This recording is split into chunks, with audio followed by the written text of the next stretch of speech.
Hello everyone. Today we will discuss internal control. आज हम आंतरिक नियंत्रण को अंडरस्टूड करेंगे। देखिए, वर्तमान प्रतिस्पर्धा के युग में व्यवसाय में मैक्सिमम प्रॉफिट के लिए ये आवश्यक है कि जहाँ प्रोडक्शन प्रोसेस में जो अपव्यय होते हैं उनको मिनिमम किया जाए, वहाँ ये भी आवश्यक है कि जो इंटरनल वर्क हैं उनको इस टाइप से कंट्रोल किया जाए कि जिससे कोई गड़बड़ी, एरर्स, फ्रॉड की पॉसिबिलिटी कम से कम हो। नियंत्रण की ये पद्धति ही इंटरनल कंट्रोल कहलाती है। अदर वर्ड्स में कह सकते हैं कि बिजनेस के प्रत्येक पहलू को योजनाबद्ध ढंग से नियंत्रित करने के सभी उपाय आंतरिक नियंत्रण हैं, चाहे वह आर्थिक हो या प्रबंधन से रिलेटिव हो या किसी भी टाइप से रिलेटिव हो। इसके अंतर्गत आंतरिक निरीक्षण, आंतरिक अंकेक्षण तथा अन्य विभिन्न प्रकार के नियंत्रण आते हैं। डेफिनेशन देखते हैं। Internal control is a broader term generally used to encompass both internal check and internal audit, according to H. Stetler. H. Stetler के अकॉर्डिंग आंतरिक नियंत्रण एक विस्तृत शब्दावली है जो सामान्यतः आंतरिक निरीक्षण एवं आंतरिक अंकेक्षण दोनों को ही शामिल करती है। ऐसे ही स्पाइसर एंड पेगलर की डेफिनेशन देखते हैं। Internal control is best regarded as indicating the whole system of control, financial and otherwise established by the management in the conduct of a business, including internal check, internal audit and other forms of control. Spicer एवं Pegler के अनुसार आंतरिक नियंत्रण से आशय प्रबंधन द्वारा व्यापार चलाने के लिए स्थापित वित्तीय एवं अन्य नियंत्रण की संपूर्ण प्रणाली से है, जिसमें आंतरिक निरीक्षण, आंतरिक अंकेक्षण तथा आंतरिक नियंत्रण के तरीके शामिल होते हैं। इस प्रकार हम कह सकते हैं कि आंतरिक नियंत्रण के अंतर्गत वे सभी उपाय आते हैं जिसके द्वारा प्रत्येक पहलू को नियंत्रित किया जाता है। तो इन डेफिनेशन के बेसिस पे हम कह सकते हैं कि इंटरनल कंट्रोल का आशय केवल आंतरिक निरीक्षण की पूरी प्रणाली से है, जो प्रबंधन के द्वारा कंपनी के कार्यकलापों को सुचारू रूप से चलाने के लिए, संपत्तियों की सुरक्षा के लिए, यथासंभव उसके लेखों को विश्वासपूर्ण तथा सही बनाने के लिए प्रयोग किए जाते हैं। अब हम इंटरनल कंट्रोल के एलिमेंट की बात करें तो संस्था के विभिन्न कर्मचारियों में कार्य का स्पष्ट विभाजन होना चाहिए। कर्मचारियों के कार्य करने की विधि का स्पष्टीकरण, क्लैरिफिकेशन होना चाहिए। संस्था के विभिन्न विभागों के आपसी संबंधों का पूरा स्पष्टीकरण होना चाहिए। संस्था के संगठनात्मक स्वरूप का स्पष्टीकरण होना चाहिए। संस्था की वर्किंग पॉलिसी का पूरा स्पष्टीकरण होना चाहिए। कर्मचारियों द्वारा किए गए कार्य की जांच प्रॉपर वे में होनी चाहिए। कार्य का एक स्टैंडर्ड तय करना चाहिए और जो एक्चुअल वर्क हो चुका है उससे उसकी कंपैरिजन होनी चाहिए। प्रमापित कार्य और वास्तविक कार्य स्तर में अगर कोई डिफरेंस आता है तो उस डिफरेंस को दूर करने के लिए हमें प्रयास करने चाहिए।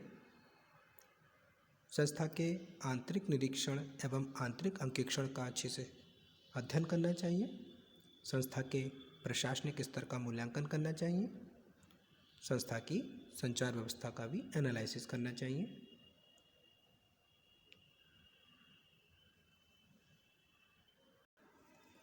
इंटरनल कंट्रोल के प्रिंसिपल की बात करें तो इसमें 2 प्रिंसिपल्स होते हैं। एक होता है संपत्ति का लेखा, दूसरा होता है कार्य का विभाजन। संपत्ति का प्रयोग और उसका लेखा अलग अलग वर्ग होते हैं, इसलिए किसी भी संपत्ति का लेखा जो कार्य है, लेखा कार्य, उसके प्रयोग कार्य से अलग होना चाहिए। कार्य विभाजन की बात करें तो कर्मचारियों में कार्य का विभाजन इस प्रकार से करना चाहिए कि एक कर्मचारी द्वारा किए गए कार्य के परिणाम की जांच दूसरे कर्मचारी के कार्य के परिणाम से की जा सके। वास्तव में आंतरिक नियंत्रण एक ऐसी व्यवस्था है जिसके द्वारा किसी व्यावसायिक इकाई की प्रक्रिया कुशल एवं उपयोगी बन सके। अब हम देखेंगे फॉर्म्स ऑफ इंटरनल कंट्रोल, आंतरिक नियंत्रण का क्या स्वरूप होता है। देखिए, नियोजन का कार्य प्रबंध वर्ग का है और वह ये निर्धारित करता है कि कार्य का विभाजन कैसे किया जाए ताकि उस पर पूरा कंट्रोल बना रहे। तो जहाँ तक ऑडिटर का इससे संबंध है, वह आंतरिक नियंत्रण की प्रचलित प्रणाली का अध्ययन करने के बाद ही अपना कार्यक्रम तैयार करता है तथा कार्य पद्धति की प्लानिंग बनाता है। तो आंतरिक नियंत्रण के कुछ रूप हो सकते हैं, जैसे रोकड़ नियंत्रण। जनरली रोकड़ का जो गबन होता है वो 2 या 2 से अधिक कर्मचारियों के आपस में मिलीभगत से होता है, इसलिए हमें इसको रोकने के लिए जो कहाँ से रोकड़ प्राप्त हो रही है और जहाँ रोकड़ का भुगतान किया जा रहा है, जो बैलेंस निकाला जा रहा है, तो उसका जो वर्क है लिखित आदेश के रूप में होना चाहिए ताकि कोई दोषी कर्मचारी है तो उसको रिस्पॉन्सिबल ठहराया जा सके। रोकड़ नियंत्रण का दूसरा स्वरूप हमारा विनियोग नियंत्रण है। विनियोगों पर विशेष नियंत्रण रखना चाहिए क्योंकि गबन संस्था के उच्च अधिकारियों द्वारा किया जाता है। इसके लिए समय समय पर अधिकारियों को विनियोग संबंधी लेखों की जांच करनी चाहिए ताकि जो भी अधिकारी कोई अनियमितता करता है या उसमें अनियमितताएं करता है उसको हम लाइट में ला सकें। इसके साथ इसमें क्रय विक्रय से संबंधित लेन देनों को सम्मिलित किए जाते हैं जिसमें गबन की संभावनाएं और ज़्यादा रहती हैं। तो इसे रोकने के लिए एक सिस्टमेटिक वे में प्लानिंग करनी चाहिए जिससे उसमें होने वाले एरर्स, फ्रॉड्स को रोकना पॉसिबल हो। हमें संपत्तियों पे कंट्रोल करना चाहिए क्योंकि आप जानती हैं कि संस्था में जो एसेट्स होती है 2 टाइप की होती है, फिक्स असेट और करंट असेट्स, मतलब स्थायी संपत्ति और चालू संपत्ति। फिक्स असेट हमेशा वर्किंग कैपिटल से अधिक होती हैं, इसलिए इन पर प्रॉपर कंट्रोल रखना भी ज़रूरी हो जाता है। इन संपत्तियों के प्राप्त करने के अधिकार की सुपुर्दगी, उचित लेखा रखना, ह्रास की उचित व्यवस्था करना आदि कुछ ऐसे कार्य हैं जिनके लिए सुव्यवस्थित नियंत्रण रखना आवश्यक है। इसी प्रकार से जैसे चालू संपत्ति होती हैं, जैसे स्टॉक का वैल्यूएशन रहता है, का जो मूल्यांकन होता है, इस पर भी नियंत्रण रखा जाना आवश्यक होता है। वित्तीय नियंत्रण की बात करें तो व्यवसाय की जो सफलता होती है वो सुदृढ़ वित्तीय नियंत्रण पर डिपेंड करती है। इसलिए प्रत्येक व्यावसायिक संस्था में सही आंतरिक नियंत्रण के लिए अच्छी लेखा विधि हो, लेखों को रखने की प्रॉपर अरेंजमेंट हो, कर्मचारियों पर कंट्रोल हो, अच्छे रिलेशन हो, तो ये चीज़ें हमारी आवश्यक होती हैं। वेतन संबंधी नियंत्रण की बात करें तो वेतन तथा मजदूरी व्यय की ऐसी मदें होती हैं जिसमें आसानी से फ्रॉड किया जा सकता है। इसलिए वेतन और मजदूरी के निर्धारण, मजदूरी व वेतन के भुगतान, एडवांस वेतन का भुगतान आदि पर प्रॉपर कंट्रोल के लिए कार्य के संबंध में हमें लॉ बनाने चाहिए, एक कुशल पद्धति लागू करनी चाहिए। स्कंद नियंत्रण की बात करें तो प्रत्येक संस्था में स्टॉक पर नियंत्रण के अलग अलग टाइप हो सकते हैं, अलग अलग तरीके हो सकते हैं क्योंकि स्टॉक में हम रॉ मटेरियल, फिनिश्ड गुड और जो अर्धनिर्मित माल होता है इनको हम शामिल करते हैं। मतलब तीनों टाइप का माल होता है, कच्चा माल, आधा बना हुआ और तैयार माल। इसलिए सामग्री के आगमन और निर्मित माल के निर्गमन पर कंट्रोल रखना जरूरी है। इसके लिए एक प्रॉपर इंटरवल के बाद स्टॉक की कैलकुलेशन की जानी चाहिए। लेनदारों व देनदारों पर नियंत्रण को समझें तो व्यवसाय में अधिकतर जो उधार होता है क्रय विक्रय उधारी होता है, इसलिए देनदारों को किए गए भुगतान उनसे जो छूट मिली है, लेनदारों को से जो प्राप्त भुगतान या उनको जो छूट दी गई है, इसके आधार पर भी नियंत्रण रखा जाना आवश्यक होता है, क्योंकि इसमें भी फ्रॉड की पॉसिबिलिटी कम नहीं होती है, इसमें भी बहुत ज़्यादा होती है। दायित्वों पर नियंत्रण की बात करें तो संस्था के दायित्व दो तरह के होते हैं, अल्पकालीन और दीर्घकालीन।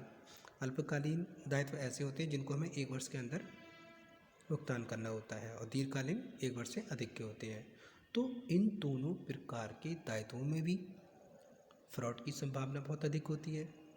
इसमें ऋण की मात्रा प्राप्त करने के अधिकार, ऋण लेने से संबंधित संस्था की जो नीतियाँ या जारी किए गए ऋण पत्र बॉन्ड, इन संपत्तियों को बंधक रखने का अधिकार, ऋण लेने की सीमा, इन पर भी हमें नियंत्रण रखना आवश्यक होता है, अन्यथा बड़ी मात्रा में गबन की संभावना रहती है। इसके अलावा हमें एक्सपेंसेस पर भी नियंत्रण करना होता है। व्यापार के जो खर्चे पर नियंत्रण रखना जरूरी होता है। खर्च करने के लिए उचित आदेश का होना आवश्यक है। पूंजीगत व्यय और आयगत व्यय के बंटवारे की उचित पद्धति होनी चाहिए। अदत्त व्यय, पूर्वदत्त व्यय, उपार्जित आय, अनुपार्जित आय, तो इन पर भी हमें नियंत्रण रखना जाना आवश्यक है, वरना क्या होगा, यहाँ पर भी रोकड़ का जो गबन होता है वो आसानी से हो सकता है। तो इसलिए हमें आंतरिक नियंत्रण की ऐसी पद्धति का पालन करना चाहिए जिससे इनमें होने वाले जो गबन है या रोकड़ का गबन होता है उसको रोका जा सके। आज की वीडियो के लिए इतना ही। Thank you very much students.